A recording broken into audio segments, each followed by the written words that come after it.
and welcome everyone to the Slam Jam Wrestling Show here on the Extreme Improv Extremes YouTube channel, as well as the Slam Jam YouTube channel, and so many other places. I'm not even sure.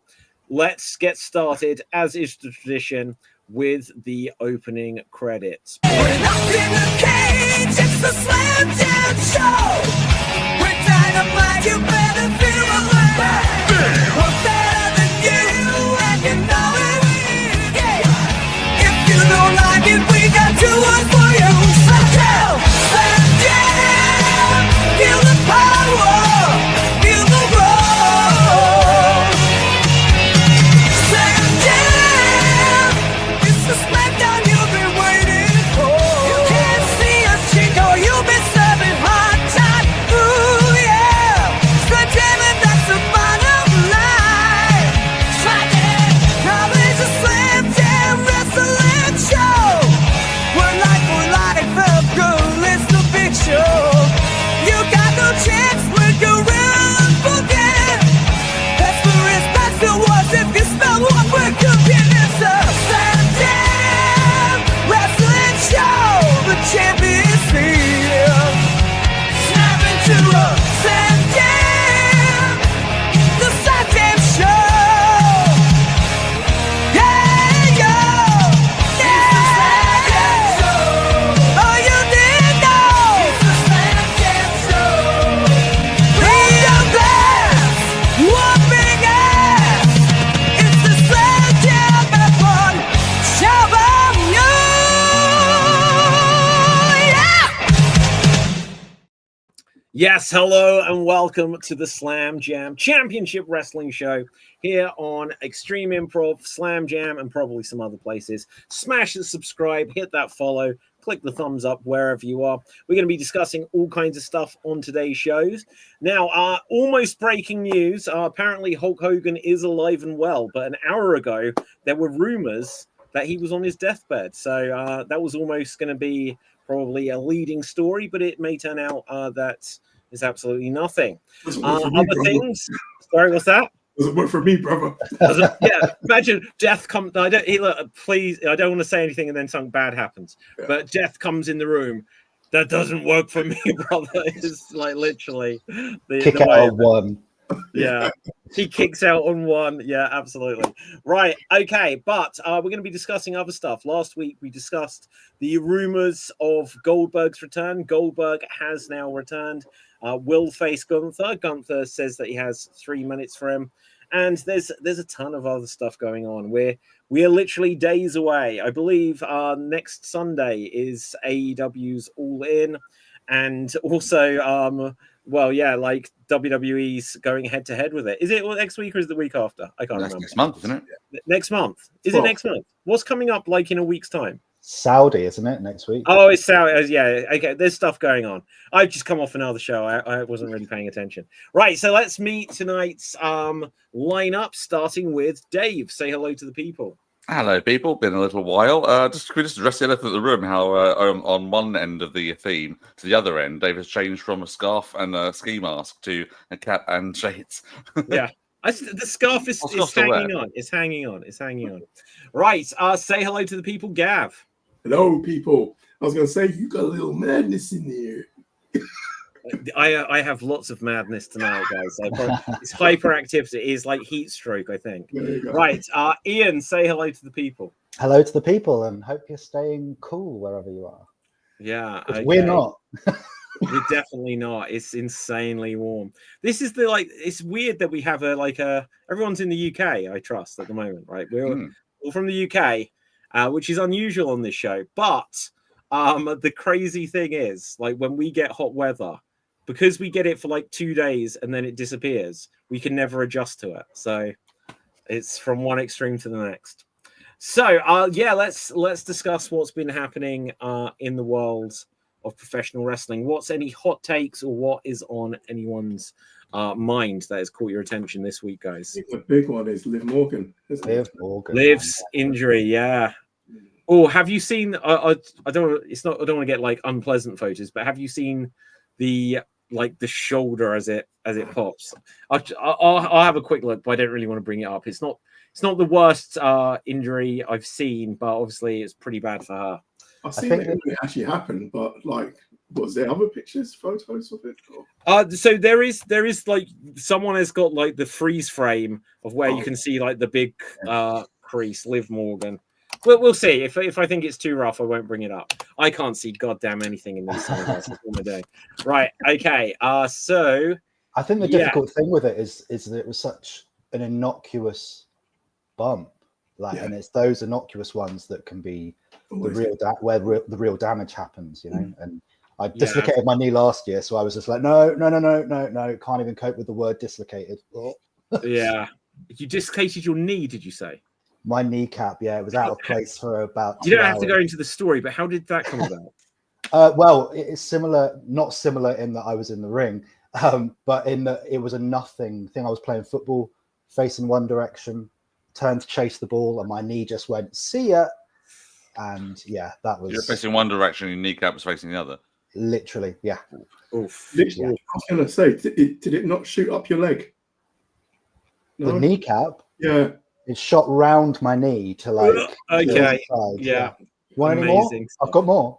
Oh, no, because I used to wrestle, and I saw one guy jump from the second rope, and his kneecap actually slid up his thigh. Oh, my God. Yeah. That is... Oh, yeah. Jesus. Right. Okay. Well, best wishes to Liv Morgan anyway, whatever the diagnosis is. Do we have is there word on how long she'll be out? I know they're saying that it's going to mess up plans for Evolution 2. Usually around about 16 weeks, isn't it? Up to 16 weeks, depending on. Yeah. I know when I did mine, it was all about whether or not it was just the bone that was messed up, which in my case, I was very lucky. It sounds funny to say, but it was only the bone going out and back in. So I rehabbed that. But when you dislocate, you can tear ligaments, you can tear tendons. There's all sorts of other damage, like with Zoe Stark, who's sort of ripped everything in her leg by the sounds of it. Bless her. Yeah, no, there's been some rough injuries in that regard recently. I can feel your pain because I snapped my leg in three a few years ago now. Wow. That was the worst pain ever. So, yeah. Dave, what's the worst injury you've had? I once stubbed my toe on a bed. We have a winner. Well, no.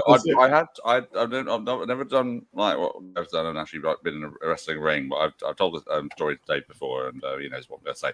I have taken an accidental bump, flat back bump, but it wasn't in a wrestling ring. It wasn't on a thing. It was on a stage. And I say when I say on the stage, so I used to my very first professional acting job was a job in doing a tour for a company called White Horse Theatre in Germany, tour of Germany in schools. And the first day we're doing 3 different shows, and the second of which was this sort of like the middle sort of range, like age range sort of thing. And I won't go into the full details of the play, but the first part of it, my character had to we reenacted my birth. But the stage we were on was solid concrete. Luckily, they had, and I say luckily because of what I'm about to tell you, they had another sort of extension on the stage, which was just wooden sort of pallets, wooden sort of boards and things like that. And we did most of the actual action on there. So I had a thing where I was being pulled by two of the other actors, pulled me by one foot each through the legs of the other person. We're all on this box. The 2 of us are on this box. So one of the girls is standing there. I'm going through the leg, pretending to be a baby, going through. And this is the first time we've done it on the stage in front of an audience. I think nerds must have got the better of the other 2 because they pulled me all the way off the box completely. I was supposed to sort of sit on the edge of the box. They pulled me all the way off, and I just went, tuck your head, and just landed flat back on the pallets. And thankfully, I managed to sort of sit up, Undertaker-like, and just went, stage 2, my childhood, and we carried on. And I was like, somehow I managed to absorb all the impact. So not only did you take a flat back, but you got double teamed. Yeah, so we got. Yeah, I think if you think about, I think it's like the Spirit Squad's finish. You know, they pull them up and they can back down again. It's kind of like that. Excellent. And True Pro carried on as well. Carried on. It didn't hurt. It was really weird. It was just like I just managed to absorb all the impact in me. And once I got off stage for the first little bit, I was like, but yeah, somehow I didn't hurt myself. Yeah. So I'm just looking up here, coming back to Liv Morgan. It's believed that she could be out of action for months. So when is Evolution 2? It's like a week after Saudi, is it? Or no, it's near something near AEW. Is it not All In weekend? Is it not that weekend? I expect. Yeah. So I think weekend. she's the current tag team champion. Unless she's literally going to have like emergency surgery on this tomorrow, have her on the apron. Find some way to work her into something. You could freebird it. I was just about to say, Roxanne take it. Well, yes, yeah. Like, well, you've got options. And or then you could kind of do this. Well, yeah, you could start it off where it's like she's going to wrestle, and then what you do is you do like so you have her on the apron, but then she never tags in until the last minute, where it's like, oh, Freebird rule. And then imagine if she rolled in and just got like the pin at the end. Something you could do something to still keep her in this. Wasn't the Freebird rule that any two of them could wrestle the match? I don't think they could switch in and out of the match itself. No, of course not. Yeah. But you just find some way. You find that I think there's never a good time to have an injury, especially one as serious as that. But they're not out of options story-wise with it, because there's a whole contention. Punk during his comeback was able to stay as an on-screen character. Liv is so popular and so much on a roll at the moment that I think there's if she's able to safely like keep her on screen.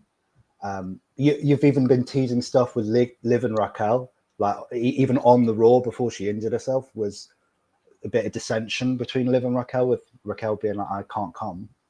So do you have Roxanne step in and be like the best partner ever? So when Liv does come back, Rodriguez has got a bit of split loyalties, maybe? I don't know. Yeah.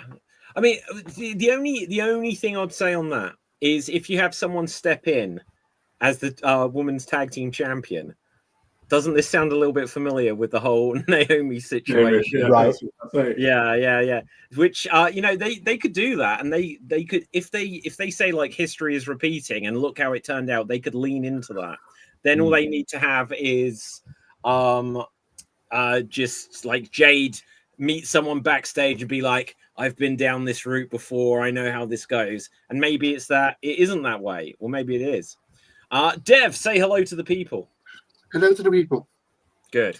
Right. So just while I was giggling there, I was just suddenly seeing the image of Joe Hendry being slided next to Mr. Iguana. I was waiting for R-Truth. No, because during the latest Triple H show, they did a segment backstage together. Oh, right, okay. They did. Well, have you seen where they do Joe Hendry's turn? Yeah, I just watched it before the game. It's so weird that he's got turning around over as a recognizable thing. And his Spanish entrance music as well. That's cool. He's got game. Now, did he sing it, or did he just get someone else to sing it? That man who sang it became really famous a few years ago when he first did it, for covering it in Spanish. No, it was Joe Hendry doing it. Yeah, he sang it in Spanish. He recorded a Spanish language version. No. It was a Instagrammer called The Easy Band. No, dude, I'm talking about his entrance at AAA. It was him. Yeah. No, it was the band called Easy Band. No, it was him. Okay, well, let's okay. Let's find out. Let's get to the bottom of this.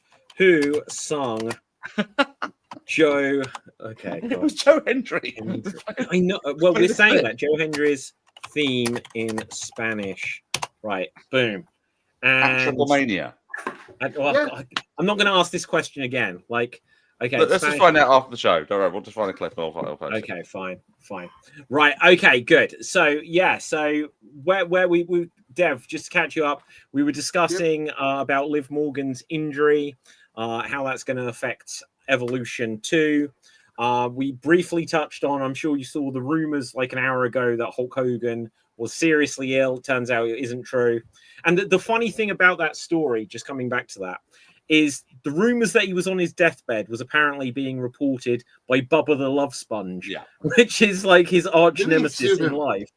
Yeah. So, so of course he'd say something like that.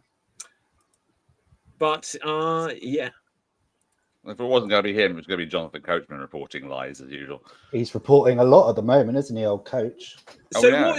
what are some of it? Because the only thing I saw from him was him saying about Vince wanting to buy back WWE. What else? Roman Reigns taking a pay cut was a big one. Why would Jonathan Coachman know this? There is the question, Dave. The most recent one I read today was he's the one who's been I think I read this right anyway, but I'll just say I think this is the case in case it's allegedly an allegedly situation.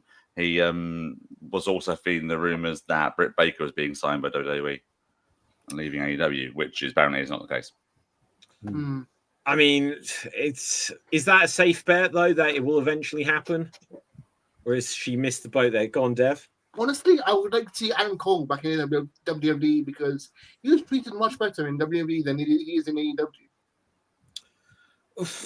Adam Cole is really interesting. He's had some injuries which have stopped his momentum in AEW, and he's the unfortunate thing with him is after his debut. When you look at Adam Cole in AEW, he debuted. Was immediately overshadowed by the debut of Daniel Bryan. And instantly after Cole debuted, he turned heel immediately. And then he was just in the mix with the Elite. Eventually, they split the Elite into the Undisputed Elite. And then he got injured. Then he had the feud, which was his high point with MJF and the tag team with MJF. And since he then got injured again, he's just been floating. So who knows? I don't know if he's still likely to ever win a world title there. But if he does come back to WWE, I think Keith Lee is probably going to leave AEW as well. So I think Adam Cole could be Keith Lee's manager. Bring back Bearcat Keith Lee. I'm having flashbacks. Because apparently that was their plan. That was Vince's plan for Adam Cole, which is just extraordinary to think of that. But then when you hear like, oh, Adam Cole and Keith Lee got like they majorly dodged a bullet, then they went to AEW where Adam Cole had exactly the journey I just said, and then the high point of Keith Lee was his tag team with Swerve, and I don't even remember the last time Keith Lee was regularly in AEW at all. Well, he has been like very badly unwell and unhealthy in the last year and a half. So it's I've got to give. But even before that, when was the last when he was in a tag team with Swerve? That was like 2022.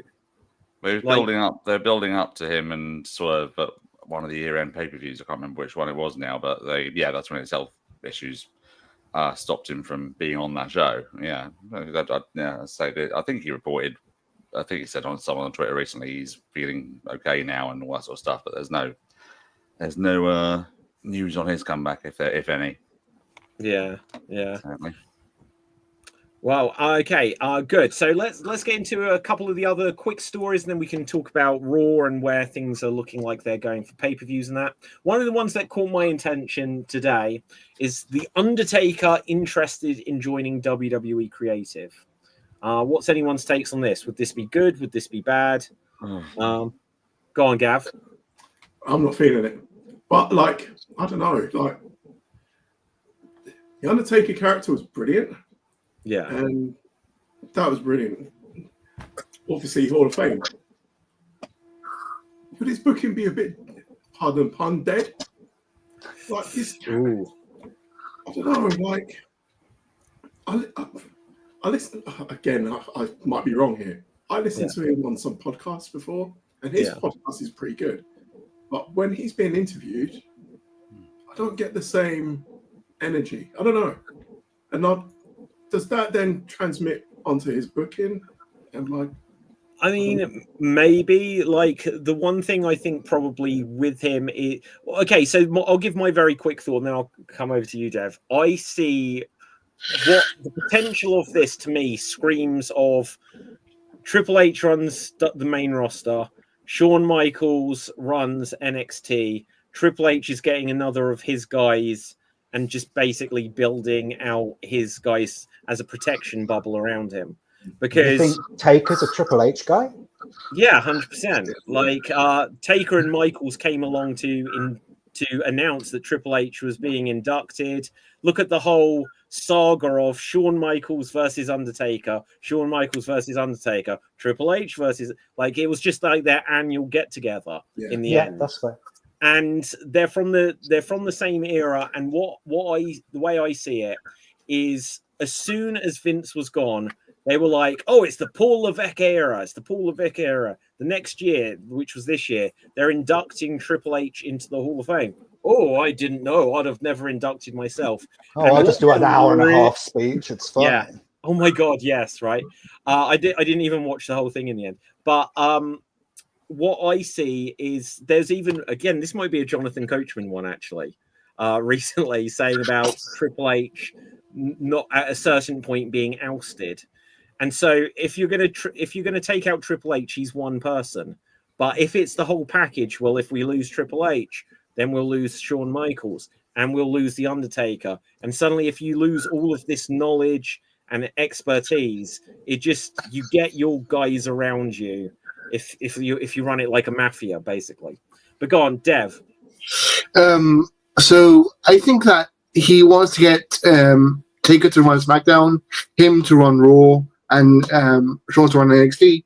But the danger is, Taker seems kind of weird, where he's not an old head as in bad booking, but he doesn't like most of the young guys backstage because of how they like conduct themselves and stuff. So I'm worried that his booking is going to affect the booking by overshadowing the new guys with existing people from the Ruthless Aggression era and stuff. Yeah, it's kind of a cultural question, from what I'm hearing you say, Dev, because, like, by all accounts, he was so old school, and he has a big problem with the way that nowadays most of the superstars, to use their term, are like playing video games backstage, or they're streaming themselves, or living much more healthily, but maybe less like an American badass than he did. Yeah. And I personally think that's better, because wrestlers are healthier and, touch wood, for the most part, not abusing their bodies quite so much. Yeah, whilst this is true, I'm sure, like, does anyone remember there was a few months ago where there was just like a photo of The Undertaker playing like a PS5? I think he's, oh, really? I'm going to find this image. Was he holding the controller upside down? Like, do you know what? It was like the weirdest. Was it one of those gun controllers, they shoot? Okay, hang on, wait. Guys, I hang on. I found the image instantly. Oh, I thought, Get ready for this. Oh, hang on. I need to share my screen to find this. So share screen and window and bosh. There you go. That's one for the ladies. I'm sorry. There's man spreading and there's dead man spreading. That is dead man spreading. What is he playing though? I don't know. Could someone please, out there on the internet, can you please take the image of Undertaker there, and can you transpose that and put it onto like over the top of a picture? When he used to do this, the big leg drop on the apron. Yeah. Can we get that switch around so it's him doing it there? Jeez. That'd be hilarious. I bet it's not even switched on. Oh, this is just like, this is just one of the images to look like he's down with the years. Michelle, how do you work the remote? Yeah. Oh my God. Yeah. I just wanted to say though, with all the bookings, at one point I think someone said about Hunter's like booking the main roster and Shawn's on NXT. I thought we were going to suggest that Undertaker takes care of Evolve. Well, he's already doing LFG, so he's progressing that. Yeah, we saw how well that worked out. The guy won that and that terrible match he had with Hogan last week. That's just, it's putting all of these things, like the original vision of NXT, Tough Enough, all these things where they get people who aren't ready, and then suddenly the prize is that they win some kind of title match. Yeah, but the guy setting them up to fail. The guy who won LFG has been in that system for about 3.5 years. Wow. And he's still, yeah. So look, if you think he wasn't ready and he's winning this thing. Yeah, he proved he was not ready in that match. I'm sitting here being a complete armchair booker and not, as I say, not having taken been in the ring at all. But it's, you look at some of the guys on there, you think, what? How are you on this show? It's. Well, I think it's when you get down to a certain level of developmental, and they're televising seemingly all of the developmental at the moment. So, like, you're going to be watching stuff that is sub NXT or sub Evolve, but this one was on NXT. This is what I'm saying. Oh, I see. I didn't realize that he got. It was the guy who won Jasper Troy against Obafemi. It was the title match last week or the week before. Awful. Yeah. Go on, Deb. Yeah, because but with the there's some people in developmental who are NXT and stuff who had been there for years. Like Angelo Dawkins was there for a decade. If we got God of the main roster. Yeah, true. Like, the worst. Who was the guy that got destroyed in a Royal Rumble? Daniel Puder. Was it Daniel Puder? Yeah. Who like Brutal. put Kurt Angle into a real hold. Yeah. So now we give you Benoit Guerrero, and then here comes Hardcore Holly. And they just chopped the shit out of him. Yeah. Oh my goodness. Yeah. I don't understand, because I think that was like they said, like $1 million Tough Enough or something like this. That one was, yeah. And it's just like, did he just suck? Did he have a bad attitude? And they were like, well, we've got what to it use was, him he showed Kurt up. Was it literally just because of that, though? Yeah. I think so. But I think he had a bad attitude as well, though. That was what was going around at the time. Well, yeah, I heard that as well, but yeah. Yeah, Dev? Okay, from what I know, he was the only one that was like kind of training combat sports from before. So he came in as an MMA badass saying, "Oh, wrestling's fake. I can beat everyone." And when Kurt challenged him and he nearly beat him, that made him worse. See, okay, so let's just call out the slight hypocrisy here, because wasn't it Kurt Angle that like spoke to WWE on the phone and was just like, "Well, I'm an Olympic gold medalist. I don't lose," and then they didn't call him for 2 years. So, if you get the guy that's been in like the Octagon, he might have a little bit the same attitude. But yeah, he showed up. But Kurt learned very quickly and like adapted really, really quickly to wrestling itself. Yeah, and Peter wouldn't be able to. True. Okay, guys, go on, Gav. The other thing is SmackDown's going back to 2 hours soon. Is it? I thought I read that it wasn't. Yeah. Oh, really? Yeah, I thought. I'll check this. A couple weeks ago, it came out that it wasn't, because we all thought it was going to be June, right? Originally, Right. and then the news came out that it was going to stay at 3 hours for the foreseeable future. Right. But I think today, Gav, it broke that there's some new show coming on USA. So that is it August 11th or something? They're going to shorten it to 2 hours, and I can't wait. Yeah, exactly. Okay, yeah, good. So a new show, The Rainmaker, in the 10 to 11. Rainmaker! No link to Ricardo, I don't think. Okay, yeah, exactly. But yeah, so we're going. Well, thank God for that. It's just a bunch of people turning around going. Yeah. Oh no, absolutely. Okay, well, that will be a positive change for SmackDown, because when Raw was 3 hours for years, and people were like, "Well, SmackDown's now a tighter show," and then they've kind of just flipped it. Except for obviously, the interesting thing is eventually all of the shows will just be Netflix worldwide. In theory, as long as Netflix are still happy with the deal. They have a get out clause, I think, that I'm a little worried about. Yeah. But I don't know. I think there's enough ways to keep monetizing WWE. It just depends if the price is too high. Isn't it amazing though? When Raw was a 3 hour show, it sucked. It's only changed by half an hour now, and it's a lot better. I think what I'm seeing with SmackDown, I don't necessarily think the problem is that there's 3 hours.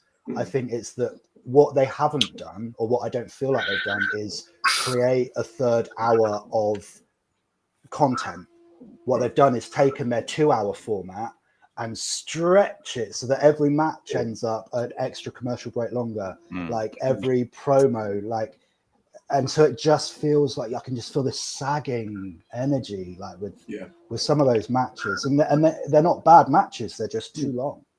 So I think if they were making original, I'm not suggesting Raw Underground for any, like, but I don't want to go back there, but for there to be some original content, then 3 hours wouldn't feel so long, because pay-per-views don't. I liked the idea of Raw Underground, just like this Fight Club style thing. Just not Shane going, yeah, it's just trying to do it during the pandemic, as it was a bold idea to try to think, well, what can we do for the fact that there's no one there? Just make it look like Fight Club. But yeah, that didn't work. Go on, Dave. I was just saying this whole thing. You're quite right. It's they're stretching out these formats and doing it. It's why I don't really watch the programs anymore, because they are just too long and things like that. But you would get me watching if, say, you used some of your roster. You know, they got so many people on the roster that don't get a shoe in anymore. I mean, it was when I was watching a bit of SmackDown like a few months ago, there was like the whole tag title thing. You know, DIY had the belts, then the Profits had the belts, and they still had challenges from the Gazas, the Machine Guns, Pretty Deadly. It was that sort of like that 5 teams were all sort of constantly wrestling each other to do it. And I found that quite.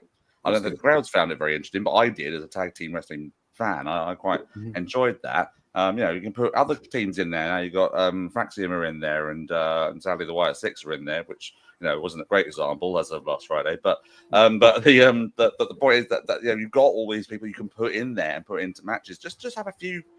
Like you say, you don't have to have a 20-minute spectacular. I mean, the example I can think of was, I was just watching this on the highlights on the YouTube thing, but there was that bit before the last Saturday night's main event where you had Cena and Logan Paul beating down Jay and Cody. Yeah. And there was that whole thing where Cena was doing the you want the truth sort of speech, that bit. That felt like it was being dragged out as well. They were making that up on the spot. And it was like, how much airtime did they have left when they did this angle bit? Cena's promo on SmackDown just recently, he opened the show, I think, and it was, 35 minutes before the bell rang on a match? Like, that's crazy. Wow. Dev? See, for that Cena promo on Friday, I literally blame CM Punk, because he forgot his lines like 5 times during that segment. If you look at the thing, you could literally see him pause, turn back, walk around, trying to remember his lines for the entire promo. Who, Punk? Yeah. Punk got a little lost for a moment. Yeah. It seemed. It did a little bit. But I don't know. I think this whole thing with Punk, and I don't know if it explains his getting himself lost because it's so unlike him, but they're trying to have their cake and eat it with this whole Saudi thing, because they're trying to be like with Cena saying, I'm going to make you come to Saudi, but nobody's saying why, because WWE can't sit there and say, Saudi's a pretty terrible regime, isn't it? But we're going. So, and Punk can't answer, you're a hypocrite, because based on the tweets that he's made, he has gone back on his word. Like, so they're just tiptoeing around this thing, but also trying to reference it. It's just, I think that's why it's not working for me. Well, see, this is a difficult thing. They're trying to make it real by playing out storylines where you have, like, one of the big criticisms that AEW had in the early days was saying that, well, to understand the relationship between these two people, you need to watch Being the Elite, which is the YouTube Young Buck show. And it's like, if you're now getting to the point that where you're expecting the audience to remember tweets from 6 years ago and the significance of them, it's like you're not giving the full background to stuff. And in this case, absolutely, they can't. And it's almost kind of a bit dodgy for them to even be referencing it, because it's like, well, you're putting this on TV, but you're also flying out there with this deal. Go on, Dev. It's like with AEW's booking back then, like with that stuff.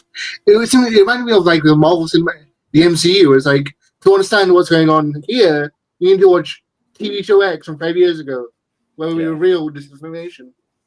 Yeah, and like it's very like homework heavy. You know, this is a really weird thing. I think because of there's so much TV, there's so much internet, there's TikToks and all stuff like this compared to that there didn't used to be. That, you know, and we say about, oh well, like why aren't they using Adam Cole? Why aren't they using Keith Lee? Like, why are there so many people in WWE that you don't use anymore? One of the things is, people are staying healthier. And I'm not saying that's a bad thing, but it means that careers are longer, which I'm not saying is a bad thing, but it means that people stay in the conversation a lot longer. And because they're also on social media, and then because there's such a huge nostalgia factor and it's definitely true with like Marvel and stuff, where they'll suddenly bring back the old Spider-Man from 20 years ago. Goldberg turns up and says about, we started something 6 months ago to Gunther, and we're like, oh yeah, I remember that. But what about the people who are sitting there and say, who is Goldberg? You know, I've been watching for like 3 years. And is this the bald guy that wrestled Lashley that one time? What like, did no he one do knows to who he get a is. title shot? Do you know what? Okay, I've seen this, Gav. I've got the answer. Earlier this year, John Cena, before he turned heel, was like, I am having a title shot. I am being in the what was it, the Elimination Chamber, and Triple H was, well, he's John Cena. Well, it's like, well, if you're going to play that card, then fine. And it's like, well, Goldberg gets a title shot. Why? Yeah. Because he's Goldberg and it's his last match. So why not? True. But all of it is wrong. Yeah. Like, there is no sense of who should get a title shot based on win and loss records. And why is Jay in the King of the Ring tournament? Because he should get, and Cody. Yeah, they haven't. Has Roman ever had a return match? He might have done. Yeah, there's so many people. Yeah. Like, what would be an interesting thing? Maybe AI could do this, or probably butcher it, right? Where all of the people that have lost the world title and never got their contracted rematch. Yeah. Dev. What's funny is, at the beginning of the tournament, because he was a title holder, he wasn't eligible for the King of the Ring. Well, that really annoyed me, because we were talking last time about the mystery opponent. Right. And people were talking online. You talked, I think, Dev, last week about Mr. Kennedy. Yeah. Like, if they didn't want this conversation, then what are they doing saying mystery opponent?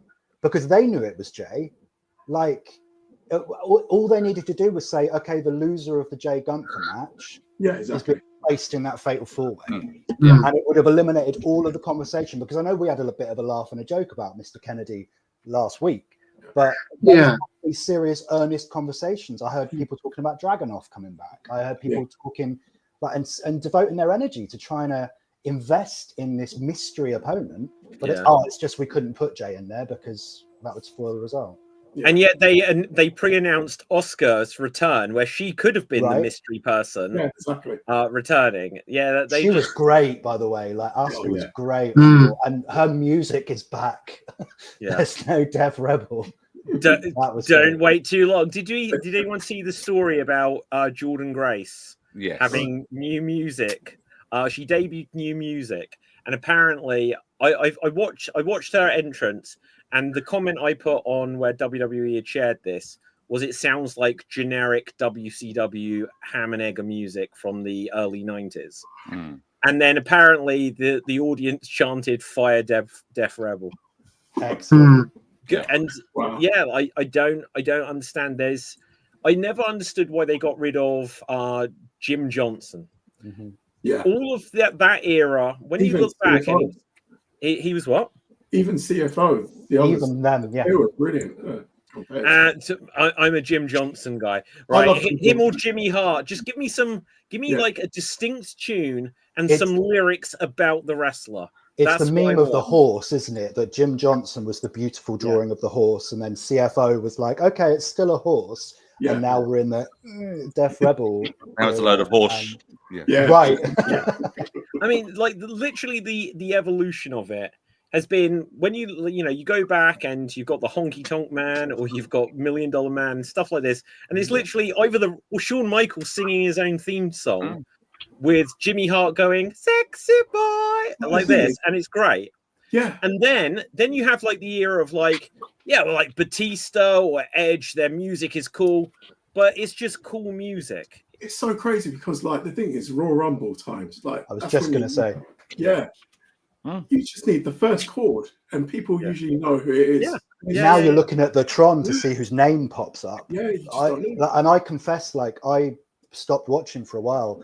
I couldn't afford to pay for the TV networks that were carrying it. Yeah. So Netflix was like a dream for me. Yeah. So first Royal Rumble that I watched, since coming back to it, I was like, I don't know who anybody is because of their music. Like, and so I was literally looking at the Tron to see whose name was coming up, and that's lost. The only one. There was thousands of people in the arenas doing the same. Right. And the other thing, when, like, if we're talking about not just the music, but the whole package of them, someone pointed out, or lots of people pointed out, like 2 or 3 years ago, that when you looked at the NXT roster, it was just a bunch of guys in black trunks with long hair, like with wet long hair, and they all kind of looked the same.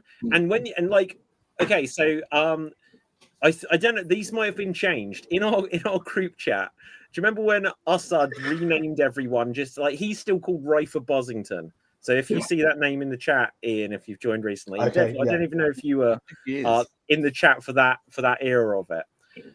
The joke was that everyone, like, who was a new wrestler, especially in WWE, would just get like weird names, and they just sound like a name that you might get on some weird school register, like class list.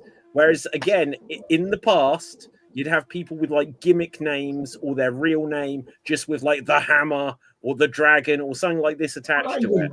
That even translates even over to like the women recently. Yeah, exactly. I'm going to bring up the WWE roster. And look, if some of these people have their own real names, then it's fair enough. If people have got names that don't sound as marketable, then that might just be the case. But I'm saying even how they dress as well. Yeah, yeah, exactly. And there's a couple others as well, where they were like, you're looking at them and you're thinking, are they a tag team or are they actually fighting each other? Well, yeah, yes, absolutely. You get that all like AEW is quite guilty for having people with gimmick infringement, where there'll be people wrestling each other in almost the same, like, color scheme or whatever like this. It's happened a couple of times, yeah. When you look at the WWE roster, the thing that you can like see along the way is like AJ Styles. So that's the name he's used on the indies and stuff like that. Aleister Black obviously isn't his name, but you know, Aleister, fine. Alex Shelley, that's where you use TNA and stuff like that. Andrade, so they get rid of people's last names that or part of their name. That was a very Vince thing. But let's see if there are any examples of just where people like Dolph Ziggler was one of them. Like, that's not a real name. Why? How did that ever come into existence? Dolph Ziggler. And then you just get Bron Breakker. Like, just some terrible names that just come up through the. You'll probably spot someone's like, oh, Carlito's still on the roster page. That's interesting. Oh, wow. Okay. Like, is Chad Gable? That's his real name because he was an elite.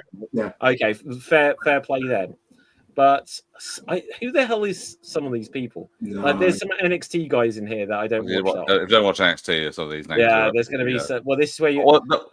James, what are these names? So yeah, so they're part of Dark State, and they've got some of the most random name generator names you'd ever expect. Exactly. Like Cutler James and Dion Lennox, and the worst one is like I can't remember his name.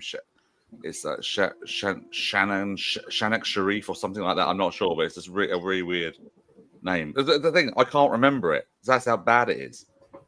Well, see, like, even when you go back, like something like Eric Rowan, that is just a generator name. I don't think it's real name because he has to change it elsewhere. Now, if you've got someone Elton Prince, that sounds like a wrestler name because Prince, it's got some meaning to it. But Finn Balor, Prince Devitt, how did they get Finn Balor? Because he was Prince Devitt, wasn't he? Yeah, but he did. To be fair, he actually like put some thought. It was like Balor is like a name of like an Irish like warrior, demon, or something. Okay. No, there was so some thought behind that one. Yeah, so there's got to be stuff. Grayson Waller's a bad one. Grayson Waller, Hank Walker. I don't know. Right. We could go through all of these and pick apart some of the names, but yeah. Oh, that was it. The other one I was trying to think of was so Dark State are Dion Lennox, Cutler James, Osiris Griffin, and Shaquan Sugars. Oh wow! I like Osiris Griffin for a very stupid reason.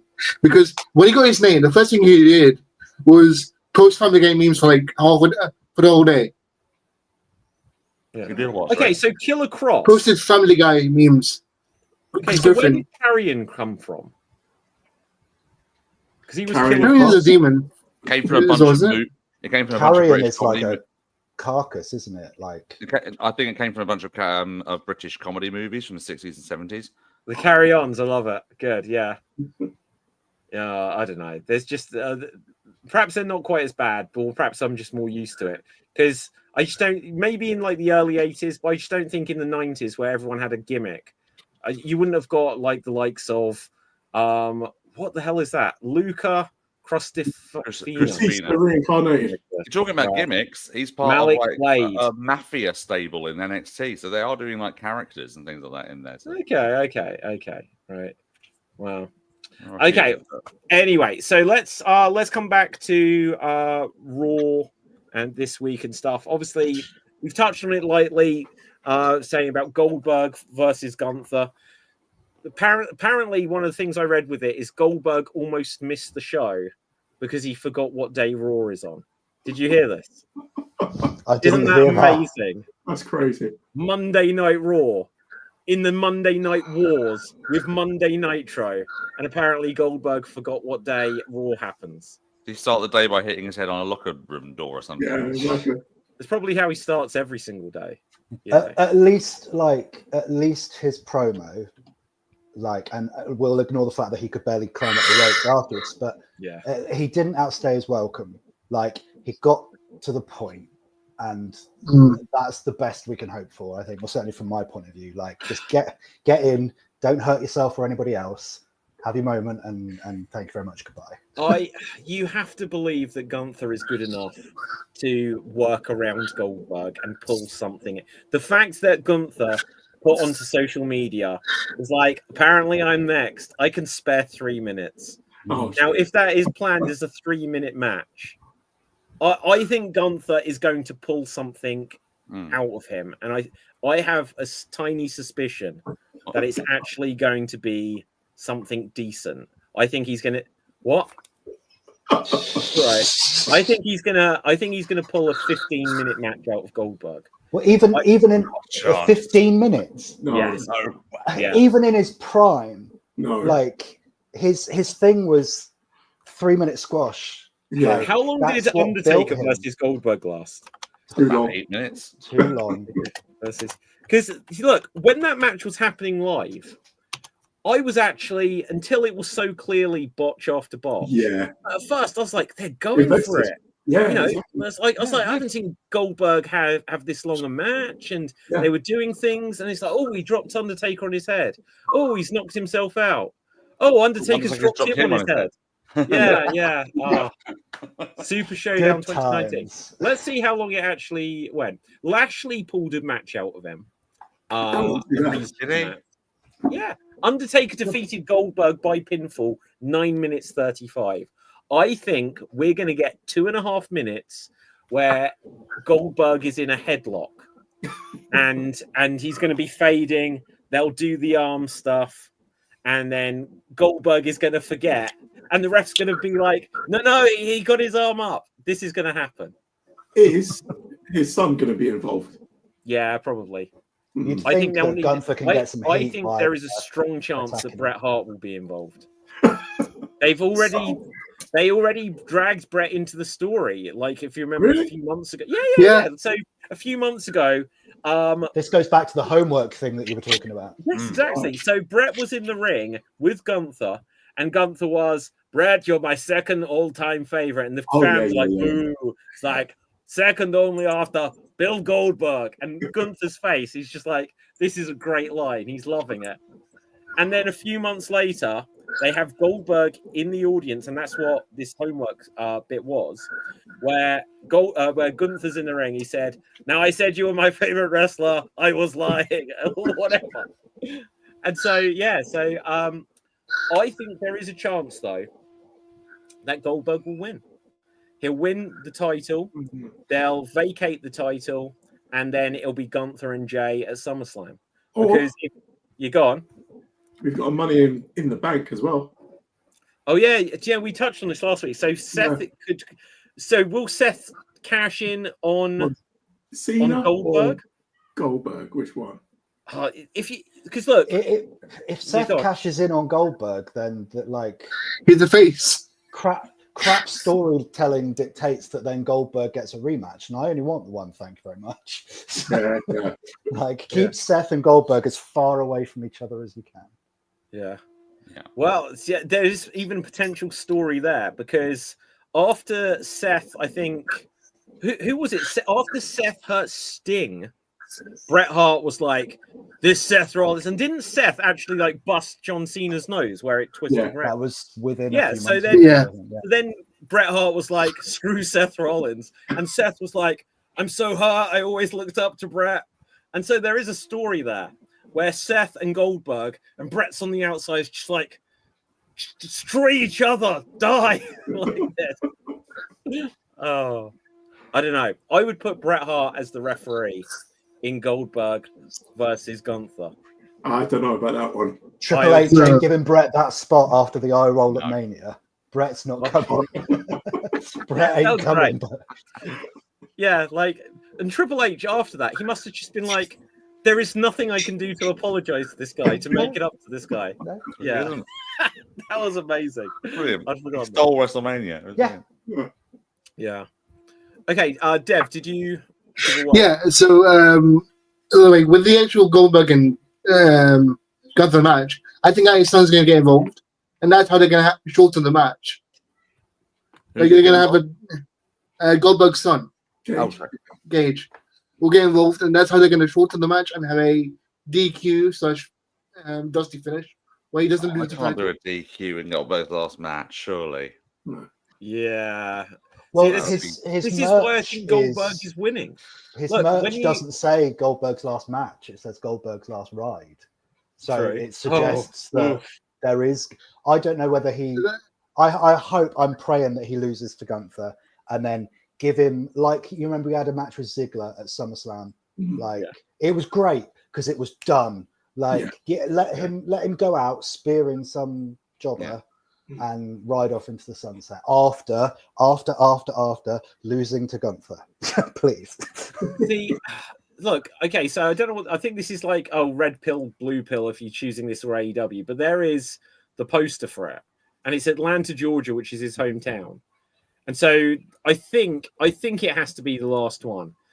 And they shouldn't think, oh well, you can do one more run, because he limped into the ring. He literally limped into the ring. I heard that he's saying that he struggled with his training coming back as well.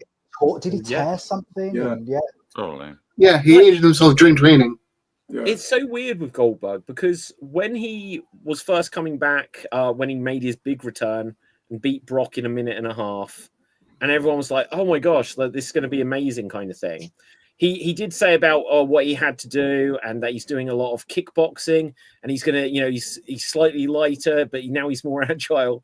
And then it's he only did one move, spear and then jackhammer, and that was all he did against Kevin Owens, against the Fiend, against Ziggler, until he went against Lashley, who actually was like, okay, we'll do a match, and Lashley was big enough to be able to throw him around.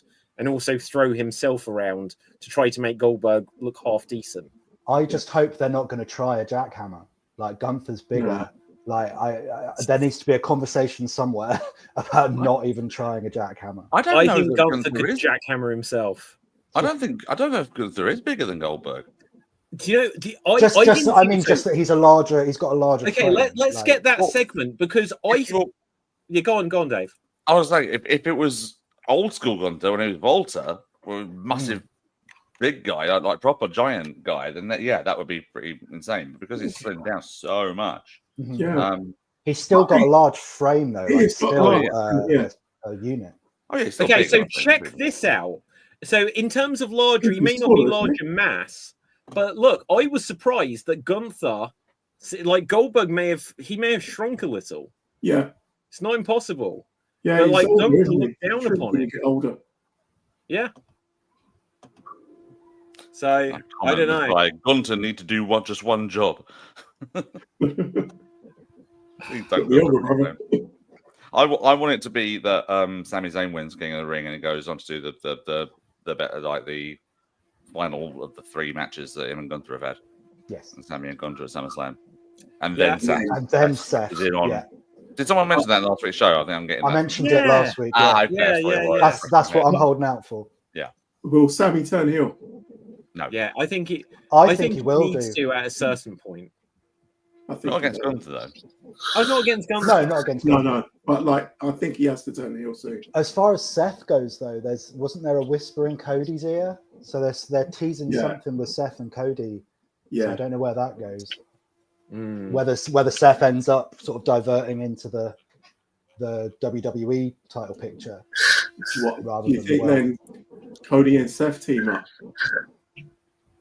But maybe, I don't know. I mean, there's history. Look, obviously, if you go back in time to a year at WrestleMania, so obviously Cody and Seth. Cody's first year was him and Seth. Yeah, but then like a year later, they're a team, and then Cody, then Seth turns on Cody for the fact that it's like, oh, now you're siding with Roman. Yeah, everything's just become so complicated because now it's like, okay, so, but Seth, now you're with Paul Heyman, who was on the side of Roman, so your argument against Cody for siding with someone that was on the side of Roman doesn't work, except for maybe now it's because he's turned against. Who knows? It doesn't work. Like it gets complicated at a certain point. Okay, good guys. Any other major things that we need to take a look at, Dave? Yes. 2 things. First of all, I need to apologise to Dev because I've just listened to the Joe Hendry entrance from Triple Mania, and it is not his voice. It is definitely the voice of somebody else. So I apologise to you. That's definitely that's fine. Doing that. Secondly, I know we're talking about like long shows and things like that. Finally, the era of the 4-hour block of wrestling that AEW has been putting out the last 2 weeks is stopping tonight because they're doing the show in Arena Mexico. But I got to say though, I think those 4-hour blocks have moved along because there's so much more actual wrestling in there that I enjoy watching. Even a 4-hour block of AEW seems to be more palatable than a 3-hour SmackDown because of what we discussed. Less Dexter Lumis. Yes. I always try and see the best in a lot of the wrestlers, but Same. as I said, I watched the highlights bit, the 3 minutes highlights, which the YouTube WWE had dared to say that the White Six destroy the Motor City Machine Guns. It was a 3-minute thing. And I was like, I'm watching it going, okay, well, they're in control now. They're still in control. Okay, Loomis has missed something. Okay, that's fine. Gacy's in for a second. Take back to Loomis for some reason. Machine Gun's still in control again. They've cheated a bit. Okay, he's won. He's standing there, not knowing what to do. Then he destroyed him with his leg drop. That got the destroyed word. Yeah, he destroyed his face with his leg. Just imagine that Rowan and Bo and Nikki just sitting there watching this, going, "What the fuck is this?" Well, because Rowan's a great tag team guy. Like Rowan and Gacy is the team there, right? Yeah. But, no, I was gonna say about AEW and their sort of like their stuff they've been putting out recently. I know that David, you weren't necessarily fond a little while ago when Ricochet was busting out the scissors and all that sort of stuff. But what did you guys think of that angle with Okada and Omega and Callis, the contract signing that ended up with like with Kenny baton to the stomach and then like 2 elbow drops and Kenny suddenly like spewing out blood from his mouth on the stretcher and that sort of thing. It was obviously fake, but it was quite shocking still at the time. It's like, oh god, right, in terms of how they sold it. I don't mind stuff like that because that's a play because having blood where it's just someone's attacked someone to the point that they're coughing up blood, I think that's a lot more smoke and mirrors that you can make work. Oh, yeah.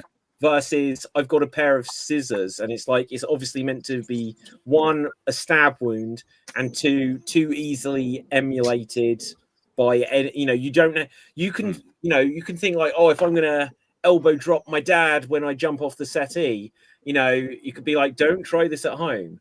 But literally, like a 3-year-old could stab someone like in the throat and kill them. So I think that's a big difference, because also you could say, yeah, but a wrestler, when they elbow drop you, that will cause the internal injuries. And that way you can always believe like, oh, well, that's what makes it real, is because they've got the extra power and stuff like this. But scissors, there's no two ways about it. It's like, it was like the same we've always said about like Triple H's sledgehammer. It's like the one man in the world that doesn't know how to use it, that he uses it the way he does. Go on, Dev.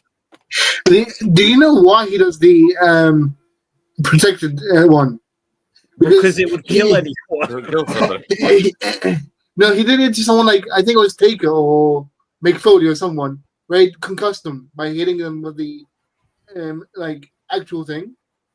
So after that, literally the only time I ever remember Triple H swinging it was when Shawn Michaels returned. Do you remember this?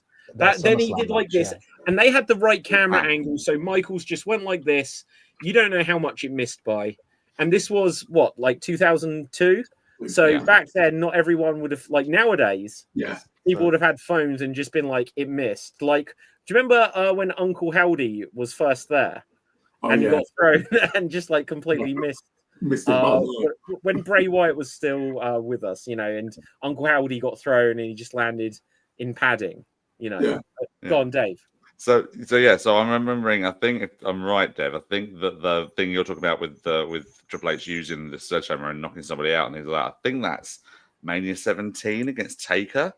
Isn't he? He's up in the last ride and then bumped down there, and then Taker came out bleeding. Yeah. I think that might have been it. But I think since that, after that, they were like, ever since that point, they've had like a rubber. They had like a rubber head, didn't they? Because wasn't there that famous one of him trying to get up, and he puts his weight down on the sledgehammer to get up, and you can see the hammer bending. No, okay, go on, Dev. Go on. There's an extra caveat to that. After the bleeding part with the Undertaker, they started using the rubber one. Because that kept breaking, he then started using a real one, but using his hand to block the hair. Oh, okay. Guys, did you see from a couple of weeks ago when Logan Paul did the lion salt to the outside? Did you see the camera footage, like the fan cam footage of this? No. Okay, so this is amazing. Obviously, the last few months, WWE have had the new design of the announce tables. And just whilst Jay was laying on the table prone. Oh, sorry. Yeah, I have seen it. You saw this. Okay, yeah. you see I thought you meant when he was run and duck under the table like this, and they come out, and then he does the lion salt. And clearly what they've done is that they've got new rigged tables, like announce tables, so that they won't collapse unless when they're not supposed to. Yes, they remove something. Now, I think they still need to take another look at this, because they can get the camera angles right for this, but people can film this. I think they need to get the announcers involved. So just as Cole or McAfee or whoever, Corey, Booker, whoever sat at the table, they know someone's going through it. When they see the guys come over, they just need to reach their hand in, pull a lever or remove the block or something like this. But you think the tables, like you'll see on the indies, where it's just the flat tables that you fold out the legs, they smash and they crack in half. And then for years, WWE have had the announce tables which just collapse down and they don't actually break in any way. But these new design, clearly they've rigged them in a certain way, so unless certain blocks are taken out, that they won't collapse. So it's just another innovation that they've got there, which is interesting to see that someone captured that moment. Go on, Dev. We're going to have to wrap up in a couple of minutes, guys, but let's check if there's any other breaking stuff. Two things I want to say. Like, first of all, the new announce tables remind me of blackjack tables at casinos. Yeah. Okay. And the second thing is, Kairi Sane is so unlucky now, because now she's 2 for 2 for matches she's involved in where someone's being injured. Yeah. I've seen some pretty hideous takes online about Kairi, like what she was doing while Liv was down. I don't know if anyone else has caught that as well. What did she do? She ran the rope she taunted a little Yeah, bit. What was she supposed to do? Yeah, she's like- entertaining the crowd, like just Right? you know. And so I think Kyrie's totally unlucky because she's just been in the ring whilst somebody else has done something that's hurt them. She's doing what Owen had to do back in '97. What with Austin? Yeah, Austin. But to be honest, like famously, Owen didn't really know what to do, and he was just like, "Yeah," like this. He really didn't like know what to do, and he looked concerned. Yeah. You know, it's always the thing. There's the balance with a wrestler's meant to be beating up their opponent so they can win, and when they really get hurt, they kind of, if they don't, this is perhaps just something they need to work out at the performance center or whatever. What do you do in the instance where something goes wrong, and how do you cover it? To be fair, like I think I don't think I would have changed anything that they did. They, like, Kyrie did her thing to try and keep the crowd bubbling, because you never know, like, is Liv gonna suddenly be all right? Because sometimes these things can. But she's got that moment where she sat on the ropes, right? Do you remember? Yeah. She just sort of like sat on the ropes, and she was just a little bit like, there's not much you can do, but she was a little bit running out of. But to be fair to WWE, they cut to commercial. Yeah. Well, at least they did on my Netflix feed, and then they cut back and said match is over, Liv's injured. Like I think unfortunate because she's a face as well. Because like if you're a heel, you can play up to it. And absolutely. And then if it was a heel thing where Kyrie's the heel, and again with the storytelling, Nikki Bella could have then come out kind of thing and then change the story a little bit. But because it was Liv, she's the heel, you can't really, everything just had to change. So pretty much. Also, we have to consider the fact that a lot of wrestling fans around the world are total assholes and don't have any decent opinion towards the people, and just decide they're going to have a go at someone for no reason.